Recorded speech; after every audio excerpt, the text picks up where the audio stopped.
Assalamualaikum warahmatullahi wabarakatuh. Hai semuanya, perkenalkan nama saya Pramana Widaptra Sapiantino, mahasiswa Prodi Aquakultur Fakultas Perikanan dan Kelautan Universitas Airlangga dengan NIM 14201113383 dengan kakak asprak Kak Hasan Arbian. Nah, di sini kita akan melakukan pembuatan video praktikum di mata kuliah manajemen kualitas air. Nah, di sini praktikumnya tentang topik pengkapuran dan pemupukan pada kolam budidaya. Nah, untuk materi kelanjutannya simak video berikut ini. Nah, yang pertama kita bahas adalah pengertian atau definisi.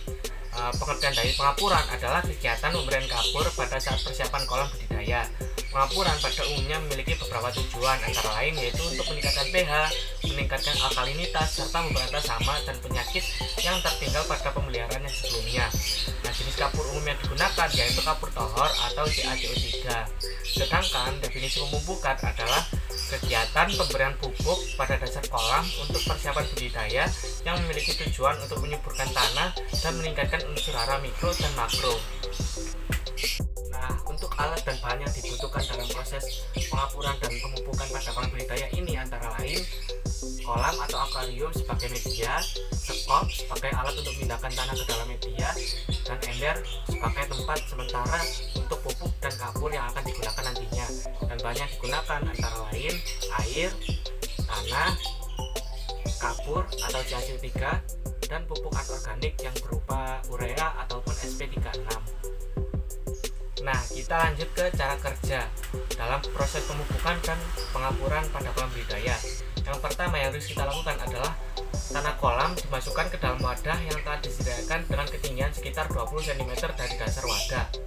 Sebelum dikapur, dilakukan penentuan tekstur tanah, pH, dan hardness awal. Jika kadar pH awal tanah gambut lebih besar daripada 6, maka dilakukan pengapuran tanah atau kolam terlebih dahulu dengan CaCO3 hingga pH tanah mendekati netral. Selanjutnya, tanah dibiarkan hingga 2 minggu agar kapur bekerja sempurna. Lalu, pupuk yang digunakan adalah pupuk anorganik yang berupa urea ataupun SP36 dengan cara ditebar pada setiap wadah sesuai dengan dosis yang telah ditentukan sebelumnya.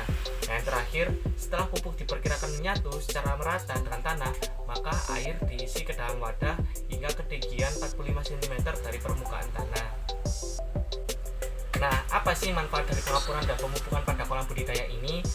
Nah, manfaat dari pengapuran adalah menetralisir kemasaman dan meningkatkan kesadaran perairan budidaya, sehingga produktivitas kolam ikan meningkat karena kandungan kalsium dan magnesium yang terkandung dalam kapur dapat diabsorpsi oleh biota akuatik, diabsorpsi oleh tanah, ataupun terlarut dalam kolam air. Dengan begitu, pH akan mengalami kenaikan, membunuh bibit penyakit, dan menambah kekerasan atau kepadatan tanah pada kolam budidaya tersebut. Sedangkan manfaat dari pemupukan adalah untuk meningkatkan kandungan unsur hara yang diperlukan bagi pakan alami dan meningkatkan kesuburan tanah pada kolam budidaya tersebut. Nah, berikut ini adalah cuplikan proses pengapuran dan pemupukan pada kolam budidaya yang saya ambil dari video YouTube lain.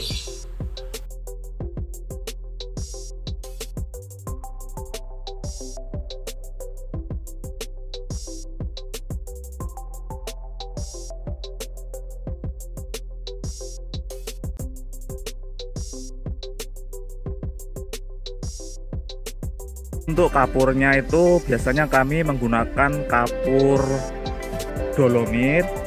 Kalau tidak ada kapur dolomit bisa menggunakan kapur CaCO3. Nah, seperti ini loh ya. Pengapurannya ya harus benar-benar rata loh.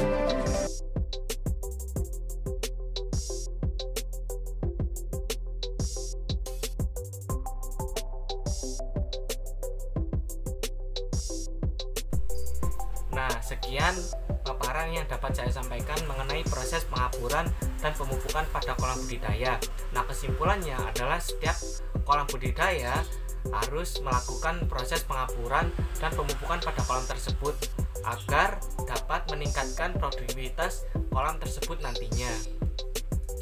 Mohon maaf apabila ada kesalahan kata maupun makna yang telah saya paparkan sebelumnya. Terima kasih telah menyimaknya hingga akhir. Wassalamualaikum warahmatullahi wabarakatuh.